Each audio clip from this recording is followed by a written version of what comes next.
Next is UCM अर्थातच uniform circular motion आणि दुसरा आहे magnitude of centripetal force. Consider an object moving in a circle with constant speed. आता आपण एक कन्सिडर करू की एक ऑब्जेक्ट आहे की जो एका विशिष्ट सर्कलमध्ये मूव्ह होत आहे आणि मूव्ह होत असताना त्याची स्पीड कशी आहे, कॉन्स्टंट आहे. We have seen earlier that such a motion is possible only when the object is constantly acted upon by a force directed towards the center of the circle. This force is called centripetal force. आणि एखादा object constant स्पीडनं circular मोशनमध्ये असेल अर्थातच तो uniform circular मोशनमध्ये आहे, तर यासाठी एक नियम इथं ॲप्लिकेबल असतो की त्या ठिकाणी जे नेसेसरी सेंट्रिपिटल फोर्स आहे ते त्याला प्रोव्हाइड होणं काय असतं, इसेन्शियल असतं. अँड दॅट्स वाय इथं एक पॉईंट सांगितलं तुम्हाला की अशा मोशनसाठी म्हणजेच युनिफॉर्म सर्क्युलर मोशनसाठी अर्थातच एखादं ऑब्जेक्ट कॉन्स्टंट स्पीडनं रिव्हॉल्व करण्यासाठी काय कंडिशन आहे, is possible only when the object is constantly acted upon by a force. अशा फोर्स त्याच्यावर कॉन्स्टंटली ॲक्ट होत आहे की ज्या फोर्सची डायरेक्शन ही कोणत्या दिशेने असेल, directed toward the centre of the circle.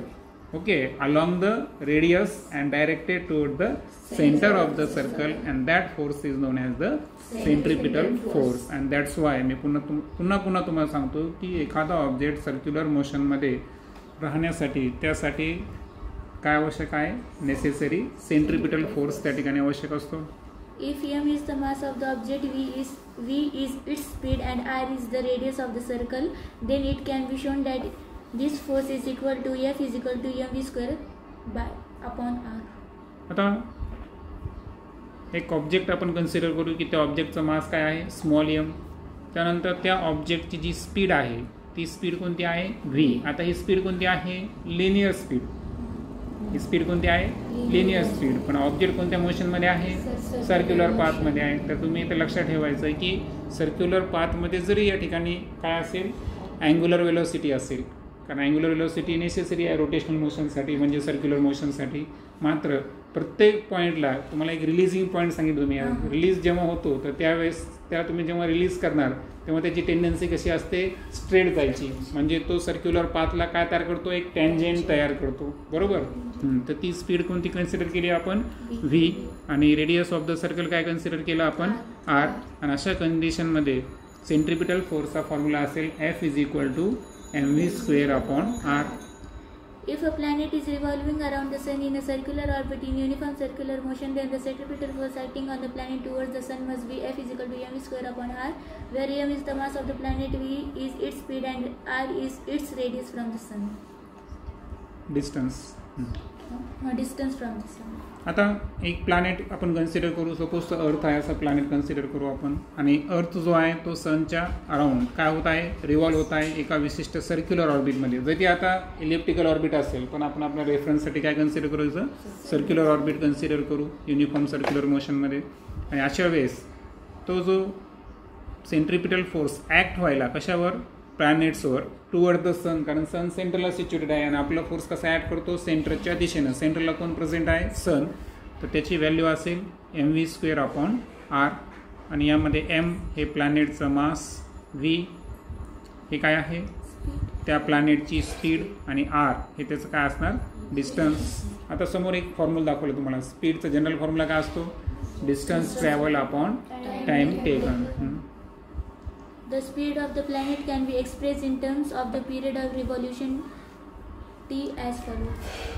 आता जी प्लॅनेटची स्पीड आहे तर त्याला आपल्याला एक्सप्रेस करायचं असेल तर आपल्याला काय करावं लागतं, त्याच्या पिरियड ऑफ रिव्होल्युशन जी आहे. आता पिरियड ऑफ रिव्होल्युशनसाठी आपल्याकडे कोणतं चिन्ह आहे, कॅपिटल T. याला आपण विचारात घ्यायचं आहे. कसं पद्धतीनं पुढे पाहू आपण. The distance traveled by the planet in one revolution is equal to perimeter of the orbit 2 pi r. आता जनरली आपल्याला सर्क्युम्फरन्सचा फॉर्म्युला माहिती आहे. सर्क्युम्फरन्स इज इक्वल टू 2 पाय r. तिथं फक्त कॅपिटल R असतं मॅथमॅटिक्समध्ये. इथं तुम्हाला काय करायचं आहे, प्लॅनेटची रेडियस आपण किती धरली, r कन्सिडर केली होती. प्लॅनेटचं डिस्टन्स सनपासून आपण स्मॉल r कन्सिडर केलं आहे. आणि सो या केसमध्ये एक फेरी अर्थातच 1 रिव्होल्युशन प्लॅनेट जर कंप्लीट करत असेल आणि यावेळेस त्यानं किती डिस्टन्स या ठिकाणी ट्रॅव्हल केला, अर्थातच एक फेरी म्हणजे एक सर्क्युम्फरन्स कंप्लीट केला. आणि दॅट्स वाय त्या ऑर्बिटची ती काय असेल, पॅरामीटर असेल आणि ते पॅरामीटर अर्थातच ते फॉर्म्युला असेल 2πr. R is equal to distance of the planet from the sun. Time taken is equal to period of revolution is equal to capital D. आणि काल पण मी तुम्हाला सांगितलं की जे टाइम टेकन आहे त्यालाच आता आपण एक नवीन शब्द वापरायचा आहे आणि तो कोणता आहे पिरियड ऑफ रिव्हॉल्युशन. आणि त्यासाठी आपण कॅपिटल T हे सिम्बॉल या ठिकाणी यूज करणार आहे. आता पुढे आपण कन्सिडर करू. आता पहा, स्पीडचा फॉर्म्युला होता distance travel upon time taken. So v is equal to distance म्हणजे सर्क्युम्फरन्स म्हणलं होतं आता आपण. ते डिस्टन्स किती आहे 2πr अपॉन टी. सो vचा फॉर्म्युला झाला 2πr अपॉन टी. त्यानंतर आता आपल्याकडे पहिल्यापासूनच एक फॉर्म्युला तयार आहे आणि तो फॉर्म्युला कोणता आहे सेंट्रिपिटल फोर्सचा mv² अपॉन r. यामध्ये व्हीची ऐवजी आपल्याला कोणती किंमत टाकायची आहे 2πr अपॉन टी. आता व्हीचा स्क्वेअर असल्यामुळे आपण सर्वांचा काय घेणार या ठिकाणी स्क्वेअर घेणार. आणि त्यानंतर एफचा जो फॉर्म्युला आहे तर तो होतो पहा 4m π² अपॉन t². बरोबर. हा आपल्याकडे अनदर फॉर्म्युला आपण ऑब्टेन केला कशाचा सेंट्रिपिटल फोर्सचा. त्यानंतर पुढे एक स्पेशल केस दिलेली आहे. तर ती स्पेशल केस काय आहे multiply and divide by r² आहे का. r²ला आपल्याला मल्टिप्लाय पण करायचं आहे आणि डिवाइड पण करायचं आहे. कशासाठी माहिती आहे का, कारण rच्या ऐवजी आपल्याला r³ घ्यायचा आहे. कारण काल आपण Kepler's second law of motion पाहिलं होतं. त्याचं इक्वेशन काय होतं t² upon r³ is equal to k. ते आपल्याला ऑब्टेन करण्यासाठी आपण डिनोमिनेटर अँड न्यूमरेटर बरोबर अर्थातच multiply and divide by r² केलं. तर हे केल्यानंतर एफचा जो फॉर्म्युला तयार होतो तो तयार होतो पहा 4m π² upon r² into opposite side आणखी त्या व्यतिरिक्त समोर जर पाहिलं तर r³ अपॉन t² हे क्रिएट झालेलं आहे या ठिकाणी. आता k प्लस थर्ड लॉ काय सांगतो t² अपॉन r³ म्हणजे काय आहे k. आणि इथं काय आहे r³ अपॉन t² म्हणजे आपल्याला केला कुठे घ्यायचं आहे सध्या डिनोमिनेटरमध्ये. आणि दॅट्स वाय एफचा जो फायनल फॉर्म्युला असेल तो असेल 4m π² r² k. मात्र 4m π² आणि k या सर्व व्हॅल्यूज कशा आहेत या ठिकाणी कॉन्स्टंट आहे. आणि दॅट्स वाय एफ जो आहे हा r² काय येतो थेट इन्व्हर्सली प्रोपोर्शनल येतो. आणि अर्थातच इथं इन्व्हर्स स्क्वेअर लॉ म्हणजे आपण ग्रॅव्हिटेशनल फोर्समध्ये पाहिला होता का की ग्रॅव्हिटेशनल फोर्स हे डिस्टन्सच्या स्क्वेअरच्या काय आहे इन्व्हर्सली प्रोपोर्शनल आहे. ते इथं फायनली काय झालं पुन्हा एकदा प्रूव्ह झालेलं आहे. Okay next. Thus Newton concluded that the centripetal force, which is the force acting on the planet and is responsible for its circular motion, must be inversely proportional to the square of the distance between the planet and the sun. आणि म्हणून न्यूटन्सनं conclusion केलं की जो centripetal force कशासाठी responsible होता प्लॅनेटच्या circular मोशनसाठी responsible होता. Definitely तो centripetal force हा कशाच्या इन्व्हर्सली प्रोपोर्शनल आला मस्ट बी म्हणजे तो असलाच पाहिजे स्क्वेअर ऑफ द डिस्टन्सच्या काय असला पाहिजे तो इन्व्हर्सली प्रोपोर्शनल असला पाहिजे. Newton identified this force with the force of gravity and hence postulated the inverse square law of gravitation. आणि न्यूटन्सनं आयडेंटिफाय केलं की हाच अर्थातच सेंट्रिपिटल फोर्स आहे.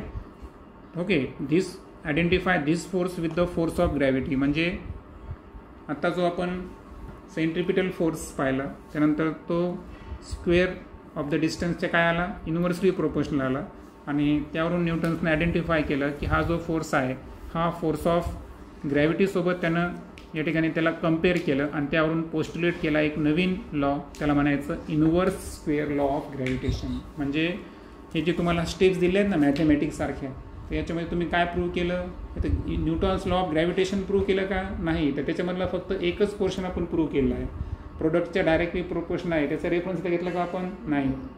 इथं फक्त आपण पाहिलं की ग्रॅव्हिटेशनल फोर्स जो आहे अर्थातच सेंट्रिपिटल फोर्स तर हा कशाच्या प्रोपोर्शनल आहे या ठिकाणी डिस्टन्सच्या स्क्वेअरच्या इन्व्हर्सली प्रोपोर्शनल म्हणून याला तो इन्व्हर्समध्ये आहे म्हणून त्याला काय म्हणायचं inverse square law of gravitation. Okay. The gravitational force is much weaker than other forces in nature, but it controls the universe and decides its future. आठवत असेल चॅप्टरच्या सुरुवातीलाच मी सांगितलं होता की इनफायनाईट रेंज असणारा हा ग्रॅव्हिटेशनल फोर्स आहे. मात्र या विश्वातला सर्वात विकेस्ट फोर्स हा कोणता असतो सो ग्रॅव्हिटेशनल फोर्स जो आहे अदर फोर्सच्या तुलनेमध्ये मच वीकर आहे. आणि ॲक्च्युअल असं जरी असेल, मात्र जे पूर्ण ब्रह्मांड आहे आणि त्याचं फ्युचर हे कंट्रोल करण्याचं काम हा ग्रॅव्हिटेशनल फोर्स करत असतो. This is possible because of the huge masses of planets, stars and other constituents of this universe.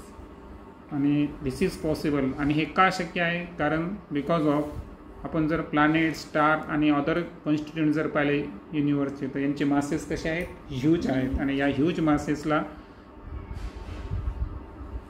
अर्थातच प्लॅनेट, स्टार्स यांचं मिळूनच काय तयार होतं? युनिवर्स. आणि याच युनिवर्सला कंट्रोल करण्याचं कार्य हे कोणता फोर्स करतो? ग्रॅव्हिटेशनल फोर्स करत असतो. नेक्स्ट लेक्चरमध्ये आपण जे लो अँड हाय टाइड्स ही एक कन्सेप्ट आहे, आणि त्यानंतर अर्थ्स ग्रॅव्हिटेशनल फोर्स या संदर्भात डिस्कस करू.